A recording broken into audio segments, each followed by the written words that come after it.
জনাব ইশতিয়াক আহমেদ, সহকারী কমিশনার ভূমি, বিরল, দিনাজপুর।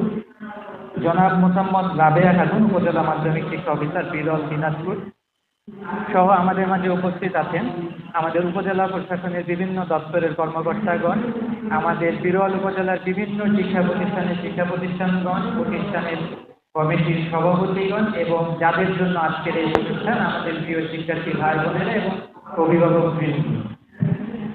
আজকে অবশ্য যেহেতু পুরস্কার বিতরণী প্লাস কৃষি শিক্ষার্থীদের সংবর্ধনা অনুষ্ঠান, এটি একটি আনন্দের দিন হওয়ার কথা ছিল, কিন্তু আসলে গতকালকে আমাদের যে একটি মর্মান্তিক বিমান দুর্ঘটনা আমাদের মাইলস্টোন স্কুল অ্যান্ড কলেজে ঘটে, তার এখন পর্যন্ত যে আমরা দেখলাম নিহতের যে সংখ্যা, এটা হচ্ছে 31 জন, কিছুক্ষণ আগে দিচ্ছে।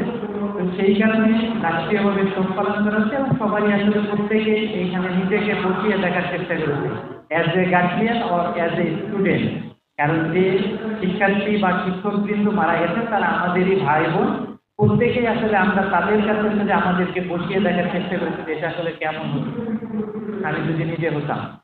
তো এই জন্যই আসলে আনন্দের না, তো আমরা শুরুতেই আসলে এই যারা শাহাদত বরণ করেছেন তাদের প্রতি আসলে শোক প্রকাশ করছি এবং যে সমস্ত শিক্ষার্থী ভাই বোনেরা এবং আমাদের অভিভাবকরা বা হচ্ছে শিক্ষকরা হচ্ছে এখন হচ্ছে অসুস্থ আছেন বা আহত অবস্থায় রয়েছেন তাদের হচ্ছে সুস্থতা কামনা করি এবং প্রত্যেক পরিবার যেন এই শোকটা কাটিয়ে উঠতে পারেন, সেই শক্তিটা যেন হচ্ছে মহান স্রষ্টা তাদেরকে দেয়, এই কামনাটা করি।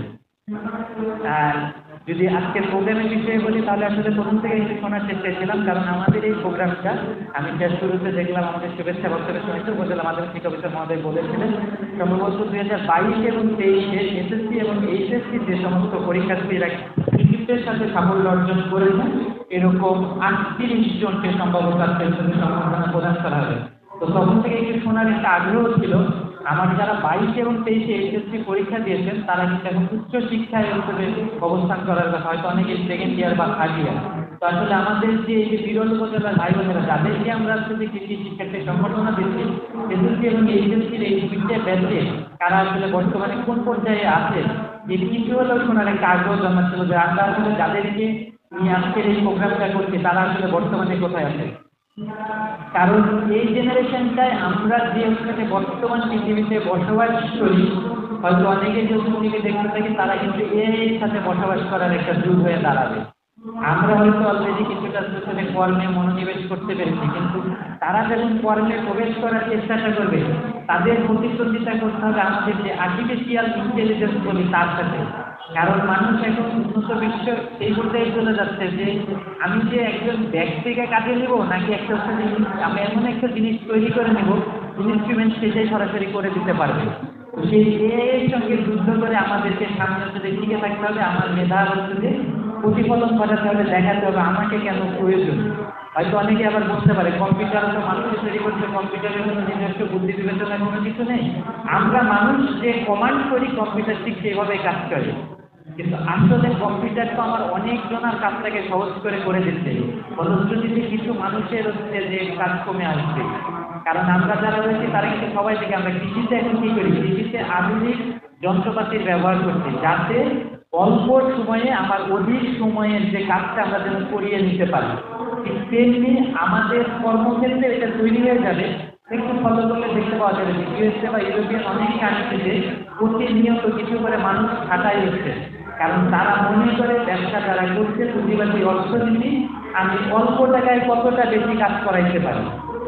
তো এই দুনিয়ার জন্য আমাদেরকে তৈরি হতে হবে যেন আমি আমার মেধার স্বাক্ষরটা আমরা রাখতে পারি, আমার নিজের যে যোগ্যতা সেই যোগ্যতা বলে যেন আমি একটা ভালো কিছু করতে পারি। এবং আসলে যেহেতু ছাত্র তোমরা সবাই জেনে থাকতে হবে বাংলাদেশ পৃথিবীর বুকে অনেক ক্ষেত্রে অনেক ধরনের সাফল্যের উপরে মন্ত্র হয়ে দাঁড়িয়ে আছে।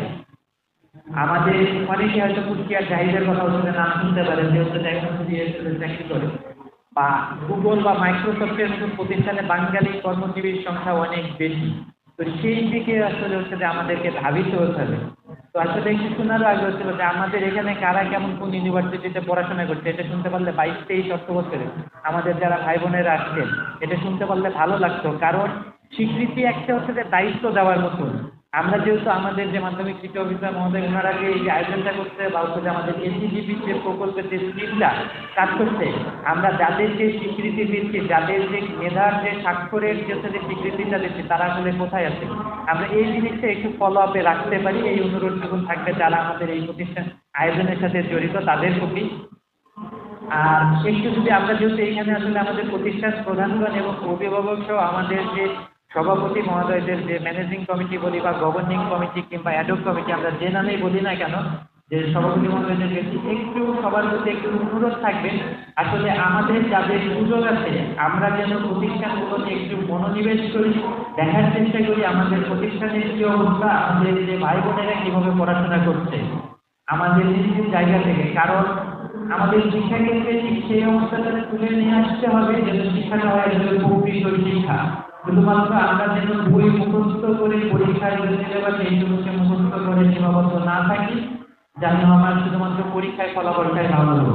তবে যাদের আসলে সুযোগ আছে আমরা যেন প্রত্যেকেই একটু করে শিক্ষা প্রতিষ্ঠানের থেকে মনোনিবেশ করি।